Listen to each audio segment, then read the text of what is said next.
In a new twist to the fractured mandate in the capital, the Aam Aadmi Party has set some new conditions for Congress and BJP before it can decide on forming a government.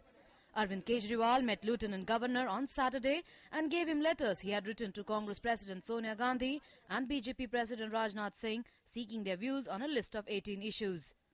Sonia Gandhi ji को, राजनाथ सिंह जी को जो चिट्ठियां लिखी हैं, उनकी copy LG साहब को दे दी है। हमने कहा कि जो भी इन दोनों का जवाब आएगा, वो जवाब हम जनता के सामने रखेंगे। दिल्ली की जनता से पूछेंगे कि दिल्ली की जनता दोबारा चुनाव चाहती है या जो कांग्रेस और बीजेपी कह रही हैं, उसके मुताबिक हमें सरकार बनानी चाहिए।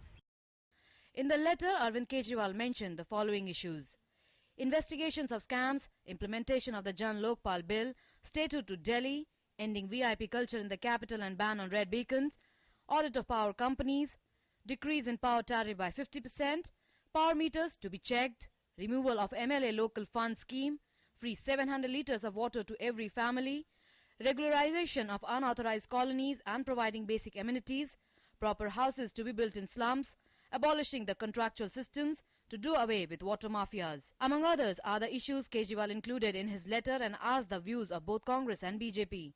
Congress State Minister said the 18 conditions put forward by the Aam Aadmi Party has no connection with Congress's support.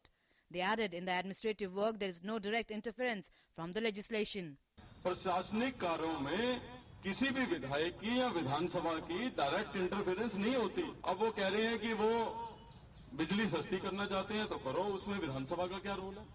वो तो जो है कैबिनेट का फैसला है, सरकार का फैसला है, उन्होंने करना है वो करें। कि जिम्मेदारी से बचने की एक कोशिश की जा रही है, क्योंकि वादे करना, लोगों को भ्रम में रखना, ऐसा प्रचार करना, आसमान के तारे जमीन पर लाना, ये कहना सब बहुत आसान है। और हम तो ये मौका इसलिए देना चाहते हैं कि जो कुछ उन्होंने कहा है मैनिफेस्टो में, उस मैनिफेस्टो को वो लागू कर सके। BJP leader Vijay Kumar Malhotra said Arvind Kejriwal is shirking away from his responsibilities by putting forward such conditions. He added that AAP is showing the extremes of arrogance. जब अहंकार का बुखार दिमाग में चढ़ जाता है तो आदमी असंतुलित हो जाता है। अगर उन्हें सरकार नहीं बनानी है तो साफ तौर पे कहें कि वो सरकार नहीं बना रहे, अपने वायदे पूरे नहीं कर रहे। Home Minister Sushil Kumar Shinde said that Congress has extended its unconditional support to Aam Aadmi Party for a clean government in Delhi. Congress ने यह तय किया है कि जब भी क्लीन गवर्नमेंट की बात आती है और बिना करप्शन की बात आती है तो कांग्रेस सरकार उसे सपोर्ट करती है, बिना कंडीशन की उसे सपोर्ट देने का हमने तय किया है।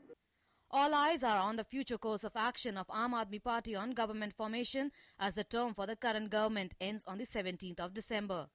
Bureau Report, DD News.